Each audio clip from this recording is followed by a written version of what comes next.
Tiruchanur police station పరిధిలో అక్రమంగా గంజాయి రవాణా చేస్తున్న 4 వ్యక్తులను అరెస్ట్ చేసి రిమాండ్కు తరలించినట్లు సిఐ సునీల్ కుమార్ వెల్లడించారు.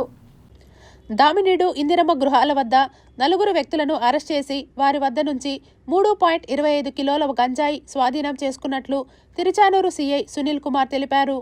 వివరాల్లోకి వెళితే తిరుచానూరుకు చెందిన హేమంత్ కుమార్, మహేష్, హైదరాబాద్కు చెందిన గౌరీనాథ్, ఒడిశాకి చెందిన బలరాం వ్యక్తుల నుంచి 3.25 కిలోల గంజాయిని స్వాధీనం చేసుకుని అరెస్ట్ చేసి రిమాండ్ తరలించినట్టు సిఐ చెప్పారు. సుమారు 65,000 రూపాయలు విలువ చేస్తుందని, అదేవిధంగా యువత మత్తు పదార్థాలకు, గంజాయికి బానిస కాకుండా నడుచుకోవాలని విజ్ఞప్తి చేశారు. ఈ దాడుల్లో ఎస్ఐ సాయినాథ్ చౌదరి, సిబ్బంది పాల్గొన్నారు.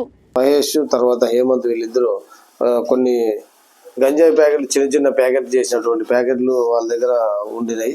అందులో వాళ్ళని సీజ్ చేసుకొని అక్కడ నుంచి వాళ్ళు మీకు ఎలా వచ్చింది గంజాయి అని చెప్పడంతో దాన్ని ఒరిస్సా నుంచి వచ్చినటువంటి బలరాం, తర్వాత హైదరాబాద్ నుంచి వచ్చిన తర్వాత గౌరీనాథ్ అలియాస్ సంజయ్ అనే తను తెచ్చి అమ్మినారని చెప్పడంతో వారిని అరెస్ట్ చేసి వారి ద్వారా మళ్ళీ వెళ్ళి పక్కన ఉన్నటువంటి ఈ బలరాం తర్వాత సంజయ్ని అరెస్ట్ చేయడం జరిగింది.